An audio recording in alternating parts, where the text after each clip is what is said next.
Tere tulemast kuulama, vaatama järjekordset sedapuhku siis 4. Uncast Estonia saadet või siis podcasti, nagu nimetatakse tänapäeva moodsas keeles. Ja täna siis nagu ikka, Arto ja Reimo siin, küll mitte sedapuhku stuudios. Täna oleme natukene erinevas kohas. Leidsime ühe mõnusa sellise maapaiga, kus on selline rahulik. Siin on täpsemalt tegemist ühe pastoraadiga. Ja vaatasime, et siin täitsa saab saadet salvestada, nii et otsustasime siis selle kasuks. Muidu oli mõttes ka tegelikult täitsa vabas looduses rabas filmida, aga natuke oli tuuline ja siis see salvestamine rabas jäi siis sedapuhku ära, aga mingil hetkel võib see täitsa isegi teoks saada, nii et näis siis, mis saab. Igal juhul rõõm sind näha, Reimo. Rõõm sind näha, Arto. Esimest korda. Just. Näos näkku. Jaa. Tegelikult ongi see tausta infoks, et me täna, täna on meil, mis kuupäev meil täna on üldse, 11. oktoober või 10. või? 10. jah. 10. oktoober ja täna tegelikkuses esimest korda üldse siis reaalselt saime kokku. Enne me suhtlesime täiesti neti teel ja saateid tegime ka siin Zoomis ja nii, aga nüüd siis täna reaalselt siin istume koos ja arutame siis teemadel. Ja mis teemadel me täna siis arutame, siis 4. saate teemaks on valitud meil teema süsteemid, ehk siis erinevatest süsteemidest ja ma annangi siin otsa kohe kenasti Reimo kätte, nii et ilmselt mõtted tulevad tema suust täna siis, nii et head kaasamõtlemist. Jaa, kõik teame, meil on meditsiinisüsteem, haridussüsteem, turvasüsteem nagu politsei. Ja kõik on sellised suhteliselt monopoolsed. Ja siis teekski väikse vaba arutelu sel teemal, et kuidas siis luua see parem süsteem asemele või hoopis midagi kolmandat. Need süsteemid mingis mõttes mingil määral toimivad selles mõttes, et politsei ikkagi jälgib, et liiklus huligaane ei tegutse ringi ja mingi kontroll, nagu isegi kui ta on nagu monopoliseeritud või siuke tsentraalselt juhitud süsteem, siis tegelikult seal on ju iseenesest on päris palju pluss asju, on ju. Et võib-olla siis võiks siis välja tuua mõned negatiivsed aspektid, et mis võiks olla teisiti, on ju. Et kuidas ja mida saaks teha paremini. Et siis, sest milleks muuta toimivat asja, see on nagu arvutisüsteemidega, et milleks nagu installida sinna midagi lisaks, mis võib-olla süsteemi tuksi keerab ja ennem töötas paremini, aga ma mõtlengi, et kindlasti on korruptsiooni siin seal, meditsiinisüsteemis on paljuski raha peal ollakse väljas, mitte siis selles mõttes, et kuidas inimesi aidata reaalselt, vaid et kuidas nagu müüa mingeid ravimeid ja sealt tulu teenida nii endale kui haiglale ja nii edasi, et selles mõttes loomulikult on neid kohti ka seal ja inimesi, kes teil töötavad, on erinevaid, motiivid on erinevad ja nii, aga et ongi see küsimus, et kui mingit struktuure või süsteeme hakata ringi tegema, et siis millest alustada või mis vajaks muutmist üldse? Eks see muutmine peabki algama nagu probleemi teadvustamisest. Praegu on selles, et kui sul tekib mingi terviseprobleem, siis riigil on nagu monopoolne seisund ses osas, et kui trauma on, siis on riigi traumapunktidega, mujale nagu pöörduda ei ole. On küll eraarste, aga ikkagi kõik on nagu organiseeritud haigekassa rahadega ja riik nagu solgib turgu selles mõttes, et eraarstid peavad nagu rohkem küsima inimestelt ja pakuvad ka paremat teenust, aga tihti on nad samad arstid, kes on ka riigi haiglates ja lihtsalt vabal ajal siis teevad raha eest ja pakuvad seda teenust, mida inimesed nii-öelda tasuta saavad, kuigi nad peavad muidugi maksudest tuleb see raha tegelikult, tasuta ei ole siin midagi. Ja tänu sellele on võimalik kogu seda tervishoiuvärki manipuleerida tsentraalselt, kuna ta on tsentraalne süsteem.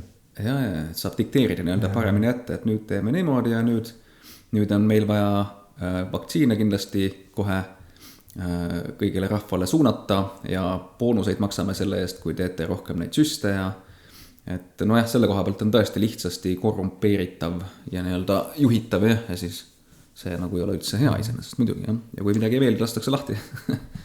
Vot see on nagu selline, jällegi tekib selline ühiskassa, eks ju, kõik maksame makse, siis ühiskassast peetakse, antakse meile tervishoiuteenus, selline filosoofia on. Aga siin tekib see olukord, et siis on järsku kõigi asi, et kuidas sinu tervis on, eks. Nagu praegu on eriti. See kollektivistlik suhtumine jälle, et järsku see ei olegi enam sinu probleem, see on naabrimehe probleem, et sa ei tee seda või teist, mis tema arvates sa peaks tegema. Ja see on üks probleem, mis on sellise.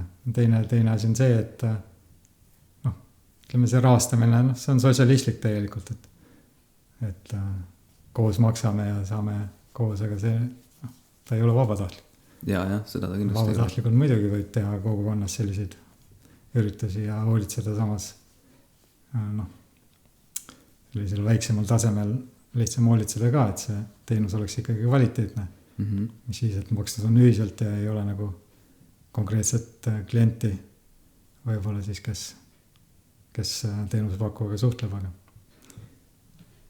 ja siis miinuseks on see, et nagu suures koroonavärgis ikka, et kedagi ikka lõpuni asi ei huvita, ei ole sellist initsiatiivi ja see initsiatiiv ja motivatsioon on küll kasumi peal, aga äraspidine, et see nagu ei soodusta, me teame, et see ei soodusta inimeste paremat tervist, kõik see, mis selle teenusega kaasa tuleb, et väga paljud arstid on niimoodi, et lihtsalt kuulavad sind ära, raalivad umbes peas välja, et mis sümptomid on ja siis mis ravim sinna siis läheb ja siis viskavad sulle retsepti ja mõni mõistlikum soovitab taimeteed juua ja aga see on ise teema, et kust need probleemid kõik tulevad, sellest räägime järgmises saates.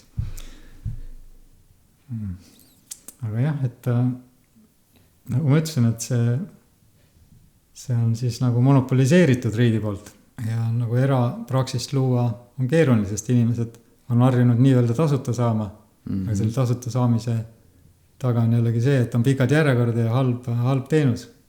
Mitte alati, aga ja siis kui on hea arst seal riigi tööl, siis on tal pikad järjekorrad ja tõsi, populaarne arst ikka, kohe siis kõik tahavad sinna. Kellel on vähem populaarne, sellel on lihtsalt pikad järjekorrad, mitte ülipikad nagu sellel teisel.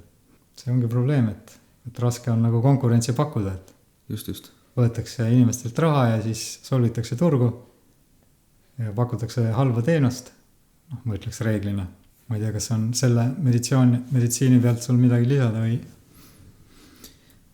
Korra mõtlen, meenutan oma kogemusi, kus ma olen ise sattunud, käinud kuskil haiglates nii-öelda mingit teste tegemas või mingit muid asju seal ajamas või lihtsalt kaasas olemas, mis puudutab seda, ütleme, tingimusi kui selliseid, et inimestel on reaalselt olemas voodid, igast hingamisaparaadid, võimalused, ja seal nagu tegeletakse inimestega niivõrd kuivõrd.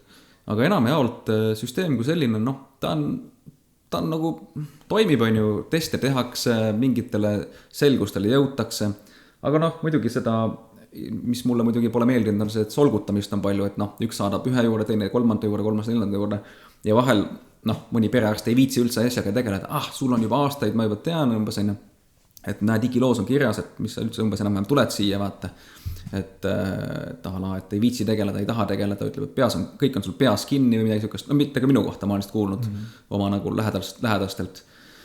Ja ongi siuke koht, kust nagu peaks abi saama, aga tihtipeale isegi abi sealt ka nagu ei saa, et saab hoopis nagu halvustavat suhtumist ja see ei lähe kohe üldse.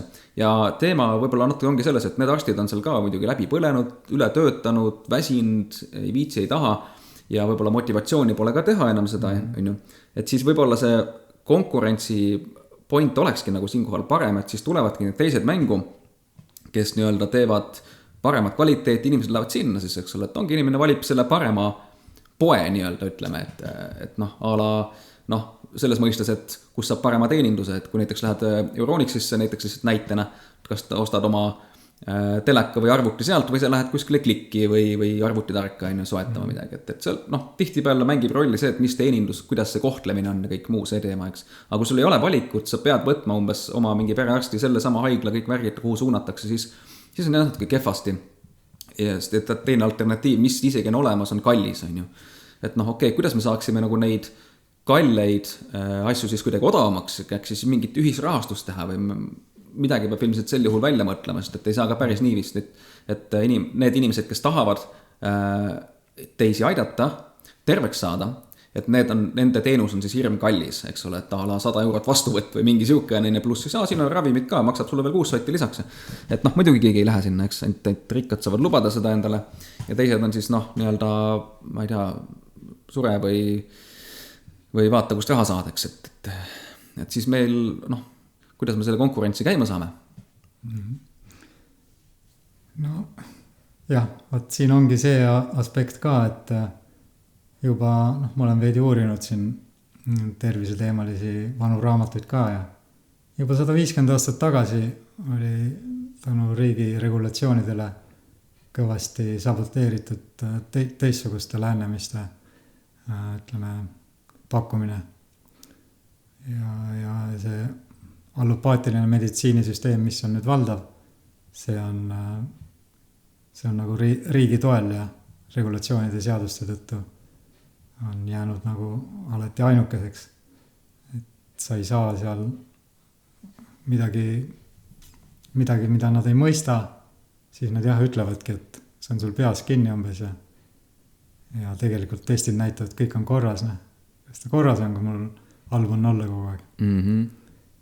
Aga nende fundamentaalsed teadmised jätavad vajaka. Lahendus ongi, ega siin ei saa jääda lootma, et mingid regulatsioonid kuidagi kuskil vastu hakkavad meile tulema, et vastu töötamise asemel. Et inimesed, kes sellest asjast midagi teavad, tervishoiust, mitte meditsiinist, siis seda infot jagaksid. Nagu mul on plaanis järgmises saates teha. Ja see on iga ühe enda asi, mis ta selle infoga teeb. Tegelikult on väga lihtsalt põhimõtted, kuidas keha tervenema saada.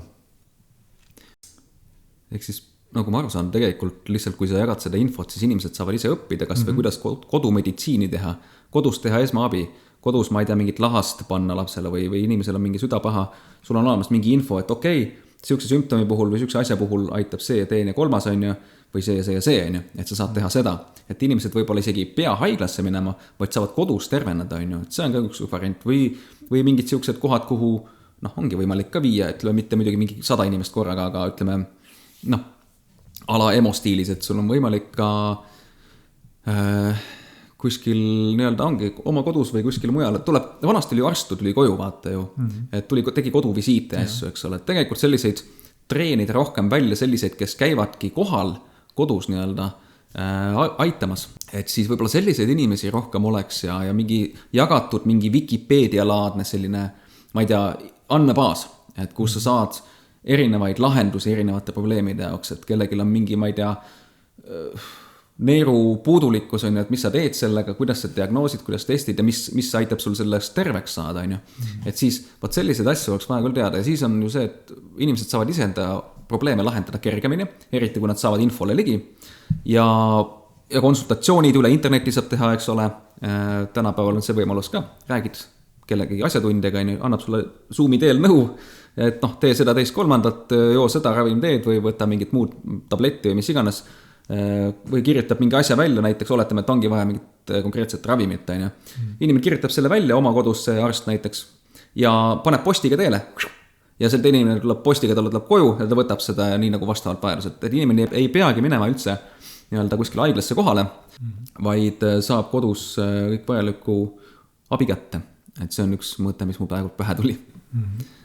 Kuna, nagu ma ütlesin, et tegelikult see asi on palju lihtsam, et kui ei ole tegemist tõsise traumaga, millega oma teadmistega kuidagi toime ei tule, siis õiged teadmised päästavad sind nii-öelda rutiinsetest operatsioonidest. Inimesed on harjunud, et südameoperatsioon, see on normaalne asi ja liigeseoperatsioon ja sellised asjad. Siin ei ole midagi normaalset ja seda on võimalik täiesti vältida.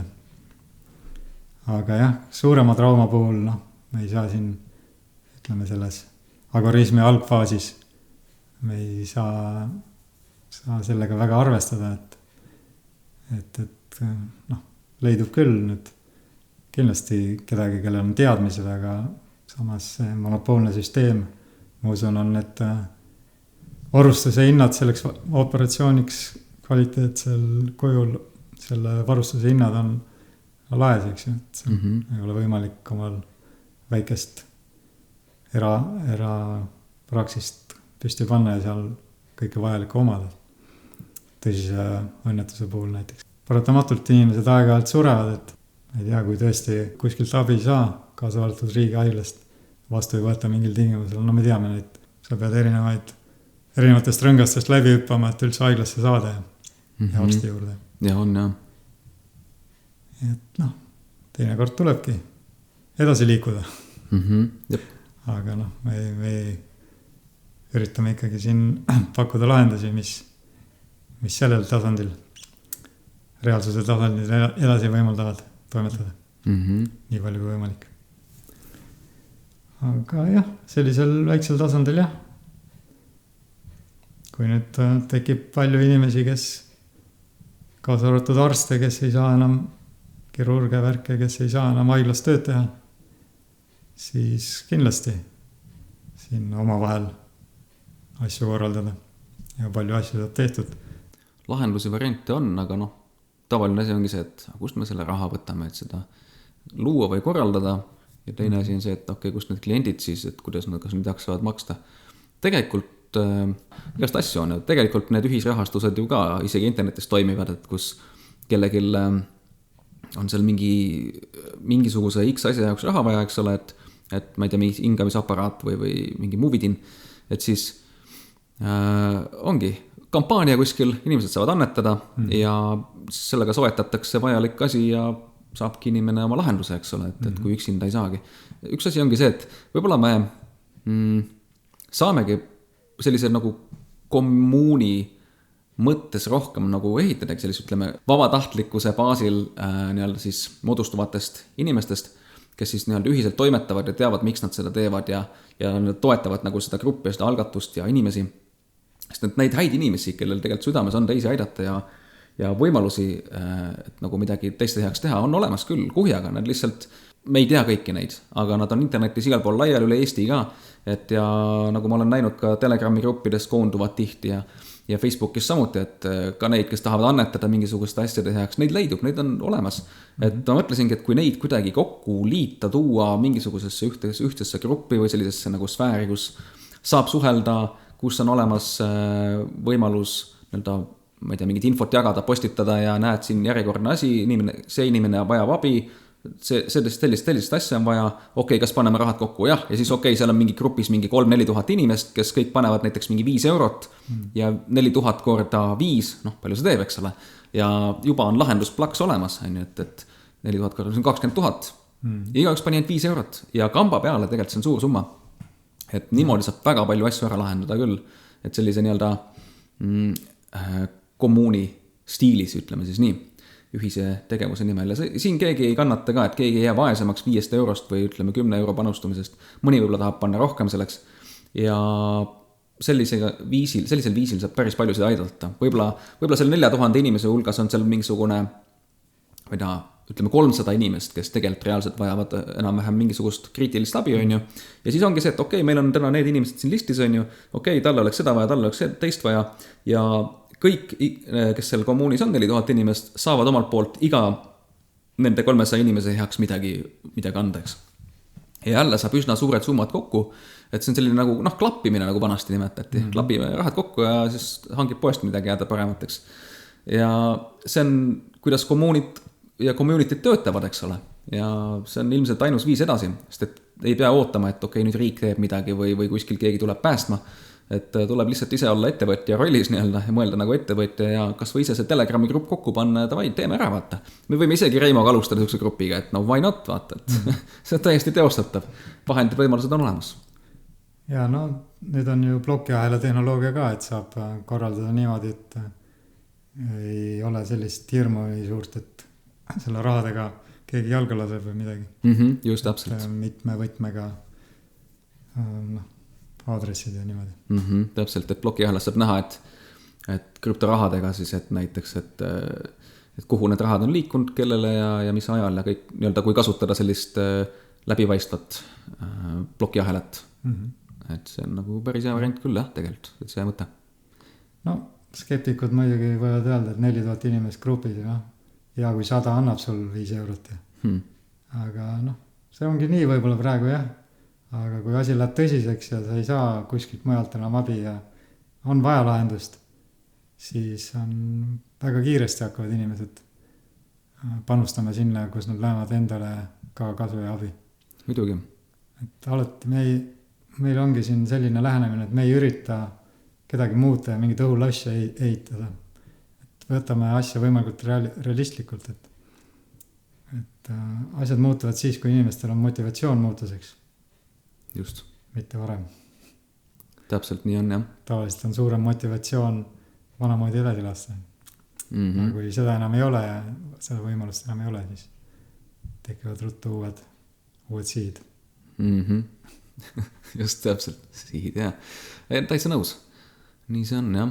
Sama teema, aga kõige elementaarsem lihtsam näide sellega on see, et tühi kõht, vaata.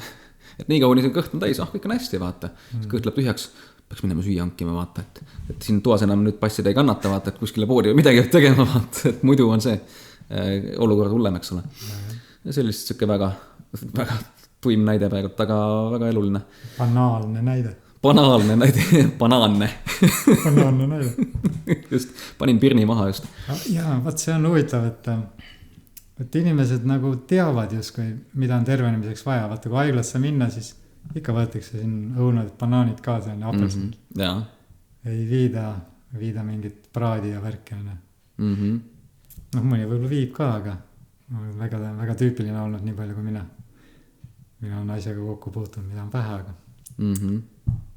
aga nagu inimesed teavad ikkagi, mis on nagu parem süüa ja mis aitab tervisele kaasa, aga jah, aga ei tee lihtsalt siis kui jälle terveks saavad, siis just, läheb Coca-Colat läheb meelest ära just no nii palju siis selle meditsiini ja tervise poole pealt, aga mingid muud süsteemid, mis meil jah, turvasüsteemid, monopoliseeritud politsei, neil puudub jällegi motivatsioon. Alustame sellest, et politsei ei ole loodud mitte inimesi kaitsma, mehi, naisi kaitsma. Politsei on loodud võime kaitsma. Et nende motivatsioon, võib-olla nad ise ei teadvusta seda endale, aga jah, nende lõplik funktsioon on ikkagi nii tagada see, et võim jääb püsima sellisel kujul, nagu ta on püsinud.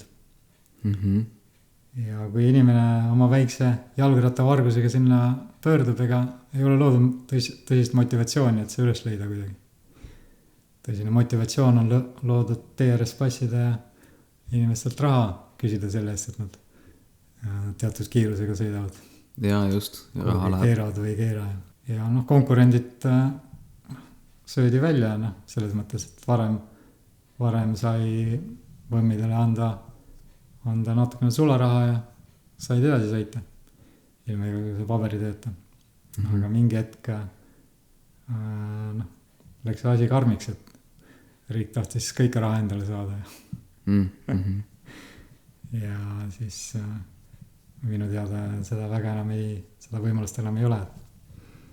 No üks tuntud anarhokapitalist on Doc Casey.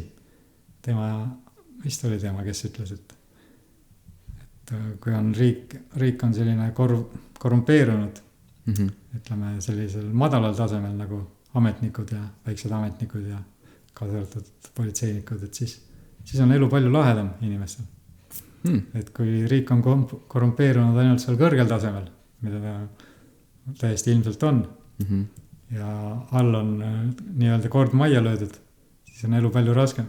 Et selline nii-öelda korrumpeerunud riik on narratiivi järgi jah, selline Mehhiko või et kus sa saad nagu asju ajada ikkagi normaalselt, kui sa natukene teed otse kauplemist seal nii-öelda.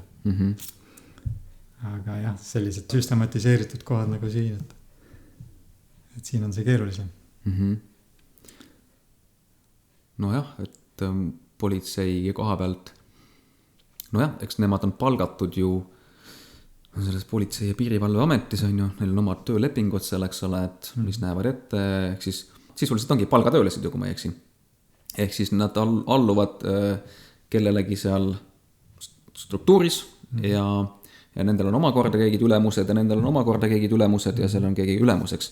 Neil on lepingud ja töötatakse kellegi heaks, ehk siis kui ma praegult mõtlen näiteks selle peale, et ka mina isiklikult praegult olen palgatööl, on ju, ka töötan ühe ettevõtte heaks, kes siis omakorda töötab teatud ettevõtete heaks, kellega on lepingud, on ju, et näe, aitame neid asju lahendada, aga neid asju me ei aita lahendada, et lepingus on kirjas, et me teeme neid asju ja neid asju me ei teeks. Et siis ilmselt politseilepingud näevad ka marru midagi sellist ette, et nende asjadega tegeleme, nende asjadega ei tegeleks. Ja nagu sa ütlesid, see jalgrattavargus, vaatan, ilmselt neid väga vist ei huvita, et helikopterid ilmselt ei lähe selle peale kohe välja, vaata mingi 10 tükki neid otsivad metsa vaheleks. Aga noh, inimeste kadumist ikkagi ju üldjuhul vist tehakse, eks selles mõttes. Aga mis puudutab seda inimeste heaolu peal väljas olemist, siis noh, ma saan aru ka, et nad ei saa ju ka nii kaugele minna, et isegi kui nad võib-olla tahaksid aidata nagu ütleme rohkem inimesi, siis nad ei saa ju minna sul kellegi koju ja kodutülil lahendama, et see vist ei ole ka päris nende rida, on ju. Et noh, isegi kui seal on mingi vägivald ja nii edasi, et noh, saab ju politseisse kaebuse teha ja nii edasi, et iseasi palju nad saavad ja tohivad üldse neid asju lahendada ja nii edasi, neid kriise. Aga kes siis nagu või kuidas selliseid asju peaks siis lahendama, et kui politsei ei tegele või ütleme teenib nii-öelda neid muid jõustruktuure ja seda monopoolset riigi struktuuri, siis mis variandid on nagu nii-öelda meil nii-öelda ennast ise kaitsta või luua mingi kaitse või kunagi oli rahva oma kaitse või see oli saate nimi või? Saate nimi, aga see vist oli mingi sõjaaegne, saksaaegne organisatsioon, aga see on mitte, kui ma ei eksi nüüd, see oli seotud ikkagi selle Saksa režiimiga vist. Aga ei ole päris kindel. Just, aga kui me räägime kuritegevusest kui sellisest, et käivad mingid narkomüügid, käivad mingisugused peksmised, kuskil nurga taga, kedagi röövitakse, kellegilt varastatakse midagi, et noh, kui politseid ei oleks, mis oleks alternatiiv, mis me siis teeks, vaata, et siis ongi see, et kas käivadki maffiamehed ja kurikatega peksavad ja ongi üks möll lahti või mingi... No siis see oleks omakorda väiksed riigid, kes omavahel kaklevad, et see ei oleks nii suur muutus. Lihtsalt see maksude maksmine ei oleks nii regulaarne nagu praegu. Maksad siis, kui tulevad. Ja, no seda nüüd küll, jah. Aga noh, loomulikult see ei ole lahendus. Tooks sulle huvitava näite. Ameerikas on mingi firma, kas Detroit Wealth Management või midagi sellist, ma otsin üles, panen lingi alla Telegrammis. Seal oli niimoodi, kirjeldas oma tööd. Nemad olid nagu turvamehed, kes patrullisid seal maha jäetud Detroiti linnaosades tühjenenud, kus peale autotööstuse kogukukutamist. Nemad pakkusid oma teenust kohalikele ettevõtetele, et luua nagu kaitsta neid ettevõtteid ja siis tegid neile ka selgeks, et nad peavad küsitava tasu eest, nad peavad saama ka ümbruskaudseid tänavaid nagu turvalisena hoida. Patrullida nii-öelda. Jah, et sul ei tule kliente, kui näiteks poodi kaubanduskeskusesse, kui klient ei saa turvaliselt ligi. Tõsi. Ja siis läks neile peale nendele klientidele ja said piisavalt raha ja siis käiski niimoodi, et sõidavad seal keset tööd aeg-ajalt läbi ja vaatavad, mingi siuke kahtlane vend, nad on juba kogenud turvad ja teavad, et see on paha peal väljas. Siis lähevad, sõidavad kõrvale ja kirjuvad akna alla, et kuule, et see ei ole näinud, siin on mingi pätid on liikvel, et see ei ole kedagi näinud. Ei, ma ei ole näinud. Et kuule, äkki näitad oma seda isikutunnistust, et siis me teaks, et sina ei olnud see, kes siin pahandust tegi, eks ju. Kui midagi on. Ja. Muidu veel tulevad sind süüdist. Umbes siukene, hästi viisakas ja samas siukene kavalalt positiivses mõttes nagu lõksu püüdmine, et oli üsna kindel, et see sama mees oli siin, kes läks seal mingit käkki keerama, et siis peagi saavad nad aru, et sinna linna osa asja ei ole. Seal tuleb nagu kogu aeg imelikku olukorda sattuda. Ja siis politseil ei ole motivatsiooni olukorda nagu maha rahustada. Nii palju, kui ma olen näiteks Ameerika olukordi näinud, et tihtipeale lastakse koer maha enne, kui suuremaks jutuks läheb üldse. Kellegi koju tullakse. Ja siis, kui on mingi tüli seal ikkagi, nad tulevad seal kohale, lasevad koera maha, peksavad seal selle läbi, kes ennegi juba peksa sai umbes. Midagi sellised. Muidugi see on liialdatud, et see iga kord ei juhtu, aga see ei ole nii haruldane kui võiks. Aga sellel turvafirmal on täielik väga kindel koolitus, et klient peab rahul olema ja kliendid on siis, Pätt tänaval on ka klient, et inimesed muutuvad ja ta ei pruugi kunagi tasuliseks kliendiks saada, aga võib-olla lõpuks ütleb hea sõna nende suhtes ja keegi teine hakkab nende kliendiks, mis iganes. Isegi, et suhtumine hoopis teine ja asi toimib. Üks näide lahendusest. Et eraturvateenused.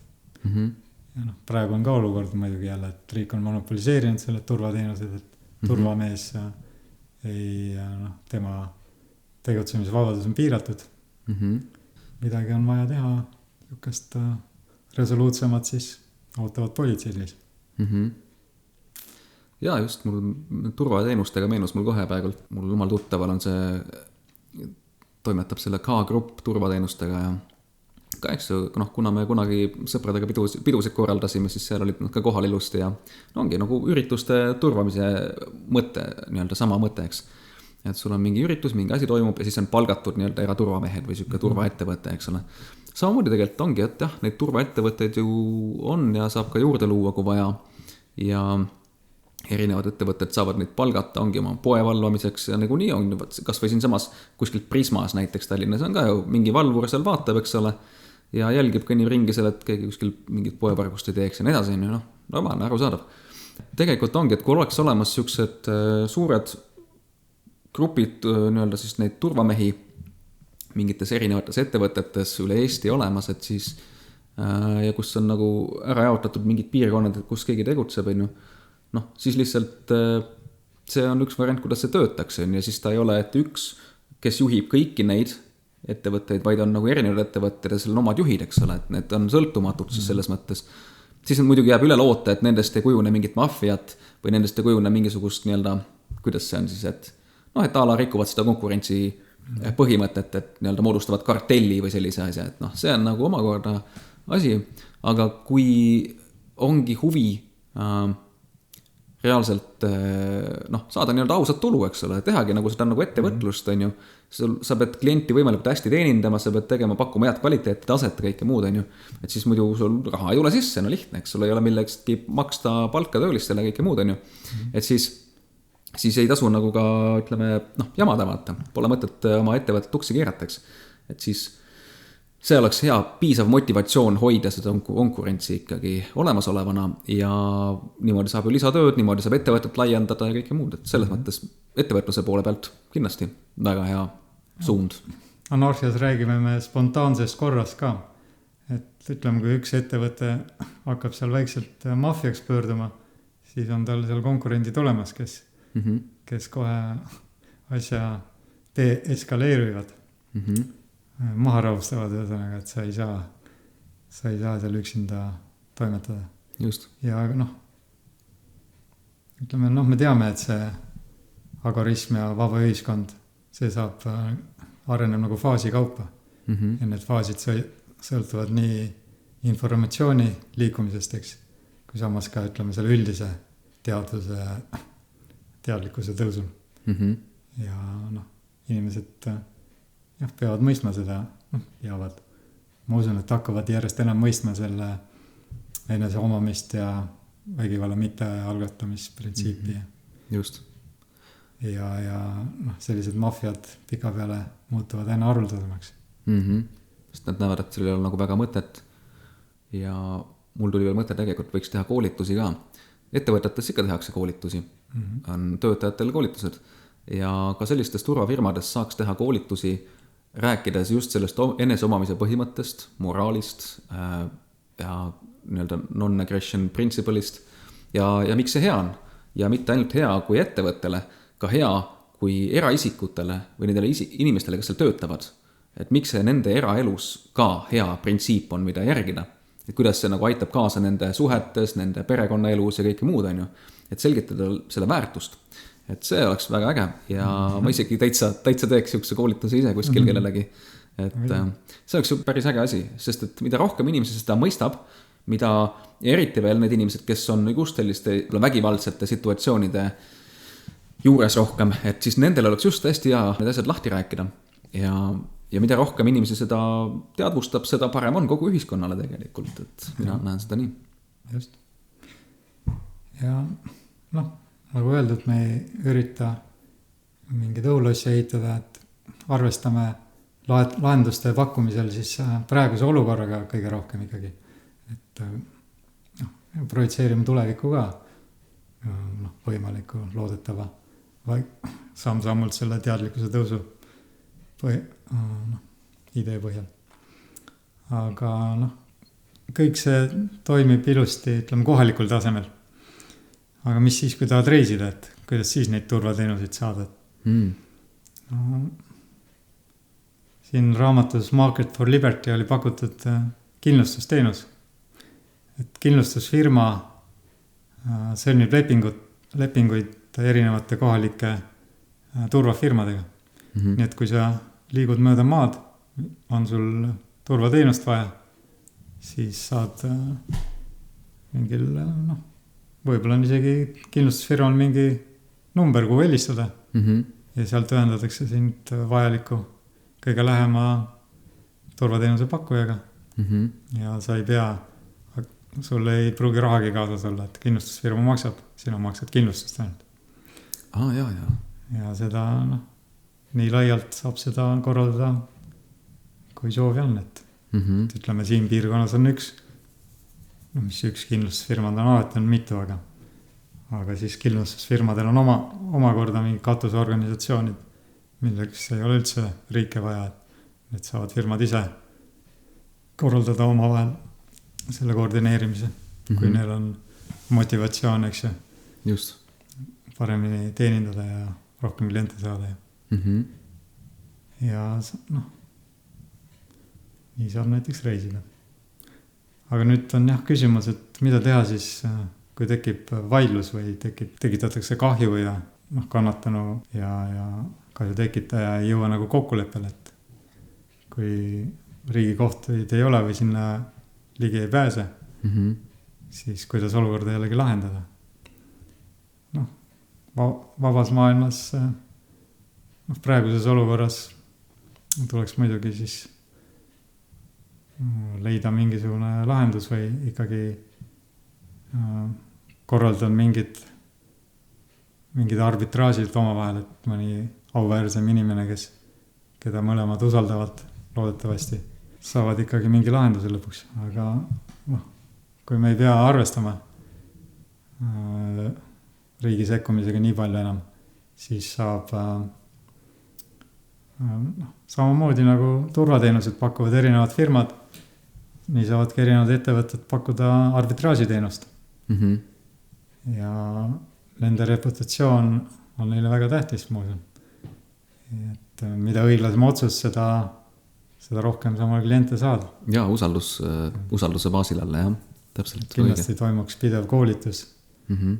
Koolitusfirmadel oleks tegevust jälle iga nurga pealt, et siin ei ole mingit probleemi, et oleks riiki vaja. Kusjuures see, et kui näiteks oled nii-öelda kohtunik, siis kohtuniku ettevõte on ju, oletame, et see kohtunik OÜ näiteks mingisugune Tegelinski siis, kes siis nagu lahendab seda case'i on ju ja püüab aru saada, et kes nüüd täpselt süüdi on nii. Oletame, et ta teeb mingi otsuse ja võib-olla see pole päris õige otsus. Siis olengi see, et sa võid võtta nii-öelda teisest ettevõttest teise arvamuse, et näiteks oma kohus OÜ tuleb vaatab, annab teise arvamuse sellest asjast. Ja siis saab nagu vaadata, kas see esimene kohtunik tegi siis nagu õiglase otsuse või teinud, on ju, et siis nagu, sa nagu käid arsti juures, eks ju, et et käid üks ütleb sulle, et sul on vähk, näiteks oletame, ja teine arst ütleb, et sul ei ole vähki, et siis ongi see, et sa said nagu selle teise arvamuse ja kolmas, lähed või igaks juhuks kolmanda juurde ka, ütleb sulle, et kuule, ei ole mingit vähki sul, eks. Kolmas ütleb, vähki ei ole olemas. Jah, et ongi näiteks just. Et see on midagi muud hoopis. Täpselt. Ja et kõik on hästi, on ju, et ära muretse, et see esimene inimene eksis, on ju. Et saab ka sellisel viisil, kui see muidugi väga kulukaks ei lähe, et see on nagu eraldi teema. Aga et jah, see on nagu omakorda asi. Järgmine küsimus on jällegi jõustamine, et kui tuleb siis selline, on tõsine vägivaldne kuritegu ja see inimene ole kuidagi nõus seda nõutud kahjutosa maksma näiteks. Mida siis teha? No, esimene lahendus ongi see, et partnerfirmad, turvateenuste pakkujad, siis kohtupartnerfirma siis korraldab kinnipidamise. Ja mitte kinnipidamise nii nagu praegu, kus see ohver maksab ja mingit kahjutosa ei saagi ja ei hakkagi saama. Siis seal toimiks asi niimoodi, et oleneb kui tõrges sa oled ja kui paadunud kurjategija sa oled. Kui sa ikkagi oled suhteliselt mõistlik, siis käid, ütleme, esimene samm on see, et sa elad oma kodus siiski ja käid tööl, aga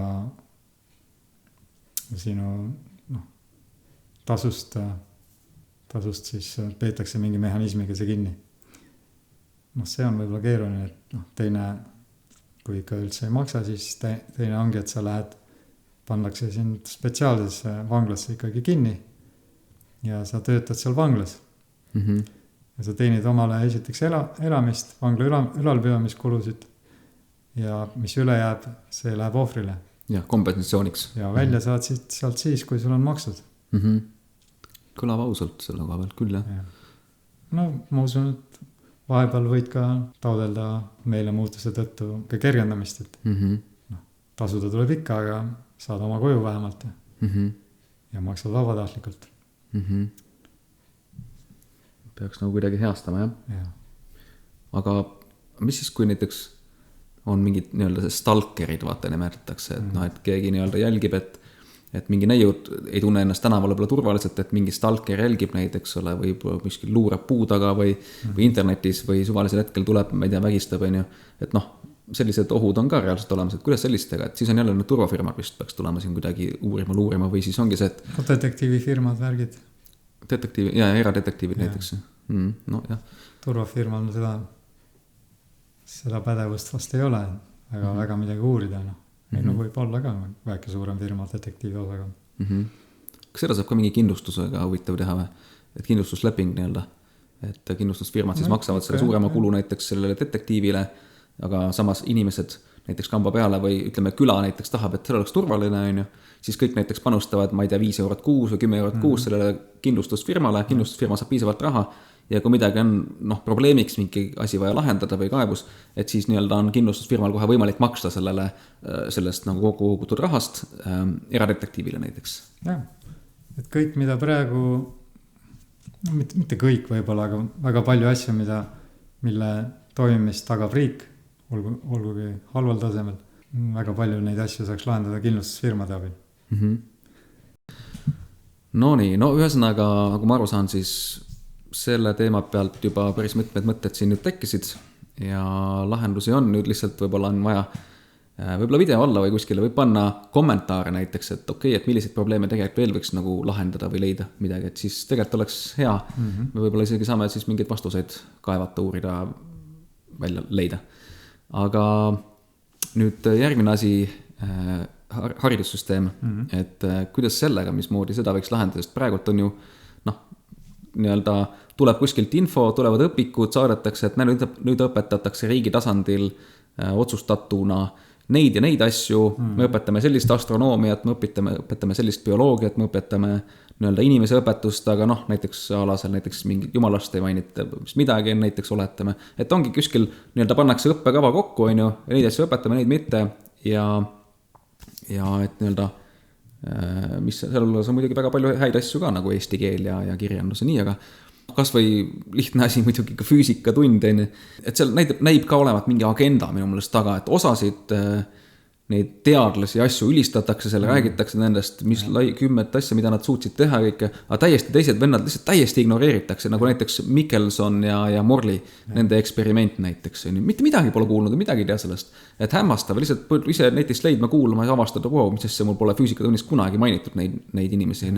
Et siis, et nagu ka õiglasemaks teha või kuidagi nagu, see ajaloo moonutamine, kõik see teema on ju ka tulnud, et kuidas seda haridussüsteemi teha nagu niimoodi, et see oleks nagu ka inimeste huvides, mitte et kuidagi nagu poolvalega või siukse, ma ei tea, midagi siukest, kuigi on ka häid asju muidugi, nagu ütlesin, eesti keel ja matemaatika ja need teemad, eks, et ja koduõpped ja värgid on ka olemas muidugi, aga noh, ots sulle.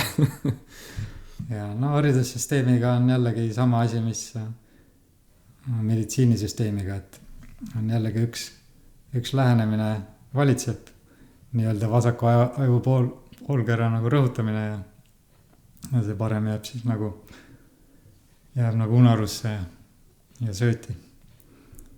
Aga probleem on jälle see, et teenus on monopoliseeritud, riik solgib turgu. Ma tean lasteaiaõpetajad, kes töötas eralasteaias, aga läks riigi lasteaeda üle, siis seal maksti rohkem. No nii. Et võetakse inimestelt raha käest ära ja siis soodustatakse oma süsteemi. On see siis konkurents või? Ja. No mingis mõttes on. Kõlvatu konkurents, ma ütleks. Jah, küsivad meie käest raha, eks ole, riik küsib meie käest raha ja siis selle eest palkavad enda süsteemi rohkem õpetajad. Konkurents. Aga jah. Nii. Ja eralasteaedadele sulutakse ka muidugi õppekava jälgimist peale ja et ikkagi peab olema üks süsteem jälle, üks lähenemine. Et sa ei saa hoopis midagi muud õpetada. Miks ei saa, aga ametlikult siis pead järgima ja õpilased peavad tegema vastavaid eksameid ja kõik peab käima nagu joont mööda, nii nagu siin kuskil keegi tahab. Keegi teine. Alati teab keegi teine, mis sinu lastele parim on ja mis sinu raha eest on kõige kasulikum sulle. Just. Aga jah. Aga lahendused, vaba õpe on üks hästi hea. Meil on Eestis ametlikult koduõpe olemas. Ja seal on ka väga erinevaid lahendusi, et ma olen kuulnud, et osad inimesed mängivad kodus kooli põhimõtteliselt, et teevad kõiki asja täpselt, mida koolis tehakse. Tehakse ka vabaõpet. Unschooling inglise keeles. Unschooling. See on nagu UN-schooling. See on nagu laps elab nagu kooli ei oleks, mis tähendab, et ta õpib neid asju, mida ta hetkel tahab ja milleks ta huvi on. Ta elab oma lapse elu lihtsalt. Just. Ja vanemad toetavad kõiki huvisid ja õpib lugema 11-aastaselt või 5-aastaselt, seal ei ole mingit vahet. Ja soovijad on väga tihti saanud ülikoolidesse ja nii edasi, et kellel mis eesmärk on. Et see riigisüsteem, et kunagi oli, et vanaema käis mul 4 klassi koolis, eks. Et kõigepealt andsime oma lapsed 4 aastaks, eks, ja sinna ajusid loputama. Nüüd järsku on juba 12 aastat saanud sellest. Ja kas tõesti on vaja 12 aastat istuda seal ja ei saa kuidagi ja kõike õppima, mida sul kunagi vaja ei ole. Ise tead, kui palju sul meeles on sellest koolist täpselt nii palju, kui vaja on läinud. Ja, on seal midagi, mida sa oleks rahulikult saanud ise omale selgeks, kui huvi oleks olnud? Ma ei usu. No üks asi, mis mul meelde jäi keemiatunnist oli see, et alati tuleb valada hapet vette, mitte vett happesse, sest muidu pritsib, võib näkku lennata. Ja siis see on ka üks nendest asjadest, mis mul on meelde jäänud ja muud asjad nagu on siuksed, olid mingid tasakaalustamised, mingid võrrandid, mingid asjad plahvatasid mingi asja peale, on olemas karbonaadid ja siis, mitte see seakaela karbonaat, aga mingid karbonaadid või karbonaad, need olid, karbonaad just, naat, karbonaat, et siis võib-olla 1% kogu sellest keemia tundidest, nagu mis reaalselt on meeles ja millest on nagu kasu, et happega olen ettevaatlik, mitte et mul seda kodus oleks kuskil valada nii väga, aga ja geograafiast saad mingi pildi ka, et on olemas Austraaliad ja asjad, eks ole, ja et mis need erinevad mandrid ja riigid on, eks ole, et ikka kasulik selles mõttes teada, et kus mis on ja kuhu sa saad reisida ja kõike muud, eks, et see on kasulik. Aga kõige kasulikum lõppkokkuvõttes, kui me mõtleme kas või sellest perspektiivist lähtudes, et selleks, et lapsed üles kasvades oma vanustega ja üldse nagu siin ühiskonnas paremini hakkama saaksid, et oleks nagu mingi ühine tasand, millest nad nagu suudavad suhelda, et eks eesti keel, see on sama, õpetatakse muidugi matemaatika, aga mitte see, et mingisugused, ma ei tea, eksponentsiaalvõrrandid, mida keegi niikuinii kasuta, vaid ongi mingid lihtsamad asjad, protsentarvutused on ju, et okei, et nii kui ma ostan täna Bitcoini, siis Bitcoin tõuseb 10%, nii järelikult palju ma siis sellel saan nagu vahelt kasu vaata, et protsentarvutus on ju. Et see on nagu huvitav ka, eks. Ja siis või lihtsalt näiteks räägidki 10-aastasele, et näed, paneme oma smuuti leti püsti, saad smuutit müüa, vaata, et ostad 75 euro eest, ostad mingid toormaterjali, banaanid, viinamarjad, kaerapiima värki ja teed smuutisid, inimesed ostavad, näed, teenid nii palju kasumit ja sellest mingi protsendi paned kõrvale, ehk siis 25%, et see on siis 1/4, ehk siis nagu üks tervik ja sellest näed see 4, sest see on 1/4 ja siis nagu see, näiteks see läheb mingi, ma ei tea, sinu uue telefoni ostmiseks näiteks kõrvale, eks. Et siis nagu selliste lihtsate näidetega ja seal ei olegi väga palju midagi keerulist vaja, et igasugused mingid X ülesanded, mida me seal koolis lahendasime, mingi sulgudes, mingid X asjad, sa ei kasuta, inimesed ei kasuta sellist asja nagu igapäevaelus ja see on mõttetu aju koormamine, et parem on teha võib-olla paari aastaga, 3-4 aastaga seal inimestel ongi asjad selgeks, eesti keel, lisaks mingid tantsutunnid, mingid huviringid asjad on ju, ja vaatad, kes kuhu mida klapib, mida tahab teha on ju, siis juba läheb asi edasi, et mitte ei pea seal 100 asja õpetama ja just. Aga vaata, praegu on kõik ühtemoodi, eks. Kõik peavad tegema, kõigepealt lähevad esimesse klassi, siis lähevad teise klassi, siis lähevad 3. klassi, siis on teise klassi ja omad on joonsud, nendega pole mõtet suhelda. 4. omad on suured, need ei taha sinuga suhelda. Nii et sa ei õpi nagu targematelt eriti, sest kogu aeg sa oled ühesuguses seltskonnad. Et normaalses koolis vanus nii palju ei loe, et loeb see, mis on sulle kohane, mida sa suudad omandada. Ja süsteemidest üldisemalt ma tahaks veel öelda seda, et öeldakse ka nii, et osad tahavad süsteemi seestpoolt hakata muutma, eks. Millest minu arvates ei tule mitte midagi välja. Teine variant on see, et teeme kõrvale uue süsteemi, tsentraalse süsteemi, ma ei tea, mida nad mõtlevad, eks. Et siis kõik tulevad sinna. Vabas maailmas seda ei juhtu kunagi. See süsteem ongi see spontaanne süsteem, kus on palju erinevaid lahendusi ja ongi, et ühed lapsed on vastavalt vanemate otsusele ja lapse enda arvamusele ka kindlasti, mida vanemad arvestavad. Osad on vabaõppel, osad teevad kodus mingeid struktureeritud värke, osad on siis koolis, eks ju, õpivad koos ja see iga hetk muutub, eks ju. Vabaõppel laps tuleb kooli mingiks ajaks, kui niisu täis saab, omandab seda, mis ta tahab seal omandada ja läheb jälle koju tagasi. Okei, et ei ole nagu ühtset sunnitud süsteemi või struktuuri, kuhu kõike surutakse, et nüüd kõik peavad nii tegema, kõik peavad naa tegema ja kui ühele ei sobi just.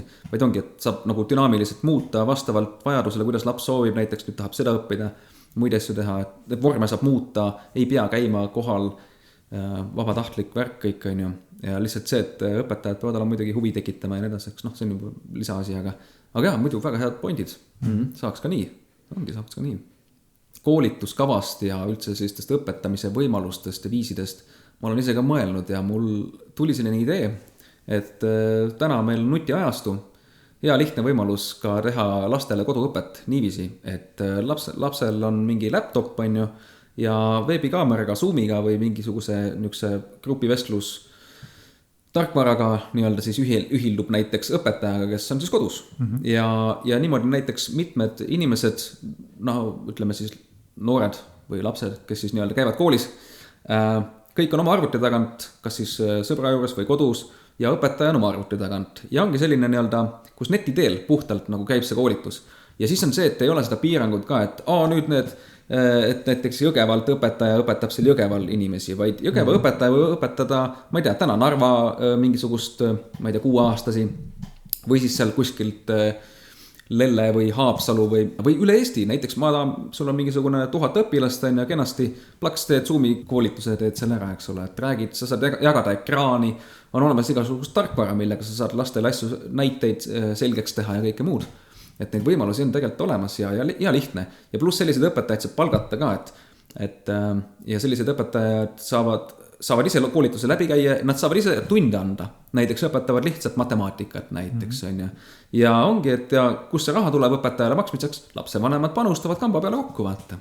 Ja iga kuu näiteks iga pere näiteks panustab mingi 10 või 20 eurot, on ju, ja sul on näiteks mingisugune, ma ei tea, võib-olla 50 peret, kes on huvitatud sellest asjast, on ju. Iga kui seal panustavad ja raha tuleb ja koduõpetaja õpetab paljusid, on ju.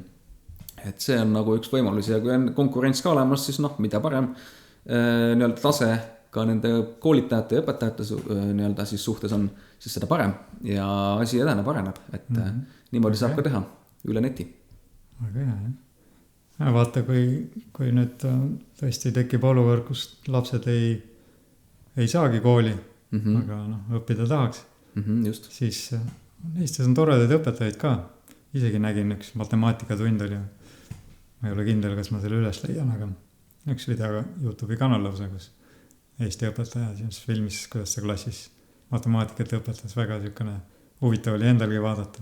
Aga jah, saab siis teha niimoodi ja sa ei pea leppima oma kuivikuga seal koolis, et sul on valida, et kas selle õpetaja, teise õpetaja. Just nimelt. Et kes sind inspireerib. Ning mis veel nende veebikoolitustega, asjadega, neid saab salvestada ja neid saab nii-öelda uuesti ette mängida. Mis tähendab seda, et kui sul on vaja näiteks järgmine aasta koolitada järgmist 1000 inimest või õpilast, siis sa saad kasutada eelmise aasta videot, kus õpetaja juba räägib sul näidata, lapsed istuvad, vaatavad ära, vaata. Ja saavad ülesanded ära täita. See on näiteks odavam. See on odavam, jah. Ja kui sa vaatad, et okei, ma ei saanud päris selgeks, siis ta korraldab siis jooksvalt, ütleme jällegi väiksemate gruppidega selliseid, mitte päris üks-ühel, aga sellised küsimused-vastused. Jah, täpselt, küsimused-vastused variant, jah. Väga äge. Ja ongi, ja mis mul eelmõte oli, on see ka, et neid, kui neti teel teha, siis õpilased saavad varjunimedal näiteks esineda ja nad saavad küsida nii-öelda anonüümselt õpetajalt, ehk siis nad ei jää teistele õpilaste suhtes nagu lolliks või ei ole sellist olukorda, et ma ei julge küsida, kõik vaatavad, vaata. Mis nad minust mõtlevad, et kui ma nüüd küsin, et ma ei saanud aru sellest, mis see 2+2 on, vaata. Et siis ongi seda, saab küsida anonüümselt ja õpetaja näiteks näeb, et keegi küsis ja siis kirjutab vastuse või räägib seal kohe tunnis, et nagu live chat nii-öelda, nagu YouTuberid teevad ju ka, vaata. Sul võib olla 2 õpetajat ka, üks chatib ja teine... Jah, 2 õpetajat ka, ongi üks chatib, seal vastab küsimustele, vaata, ja teine on seal live'is räägib, näitab mingid tahvlil mingid asju või ekraanil jagab ja siuke tiimitöö nii-öelda ongi, et kus on nagu mingi tunniajane sessioon ja nii-öelda YouTuberitest õpetajad, eks ole, ülimoodne, vägev, viskavad mingid kildu vahele, mingid muusikat, võib-olla mingi reklaamlippe. Okei, nali. ehituskaup24.ee See oleks ülilahe, vaata. Ja pluss, et siuksed tagasisidega ongi mingi live chat näiteks ja kirjutavad sinna mingi ja ei pea tundma ennast piinlikult, vaata, et kui küsivad mingeid küsimusi. Ja siis seda enam lapsed julgevad küsida ka, keegi see vastu pead selle eest, kui midagi küsib. Ja vastatakse ja aidatakse, vaata. See on vägev. Mõtle, milline oleks ikkagi eluteed. Oleks huvitav. Jaa. Praegu vaatad lapsi, et istud seal koolis nagu lollid. Lased endale mingit jura ajada. pärast tuled koju, siis on nii siiber, sa oled arvutis telefonis ja nii need õhtud lähevad ja päevad lähevad, siis saad suureks ja lähed oma töörutiini ja need süsteemid ei teeni meid, mis on loodud. Eluvaimu väljaimemise süsteem pigem kui. Elu sissepuhumise süsteem. Elu sissepuhumise süsteemi on vaja spontaanselt. Aga mõtted igal juhul head ja täna palju värskeid ideid saadud, nii et jagatud ja usun, et rohkem ei tule praegu. Jah, et siis praegult rohkem muudesse süsteemidesse hetkel ei lasku, kuna vist sai piisavalt selle saate jaoks ja ega muud midagi. Tõmbame siin otsad kokku ja ilmselt siis järgmises saates ja kui kunagi veel nendest struktuuridest, asjadest, süsteemidest räägime, siis ilmselt mingi Vol 2 kunagi, aga selleks siis peab ennem vaatama, missugustest süsteemidest peaks siis sel puhul rääkima. Aga jah. Kommenteeri all. Just, jäta like, subscribe. Just. Ja egas muud, olla hoitud, õnnistatud ja tänud kaasa mõtlemast ja vaatamast, kui see videokujul oli praegult sulle nähtav siin. Nii et tänud Reimo taaskord ja kohtume juba järgmises saates. Tere tulemast vaatama järjekordset, mitte ainult vaatama, kuulama või osad kuulama audios. Mitte tõmsed näod ette, nüüd. Tulemast kuulama, vaatama. Täpselt. Katsuma. Just.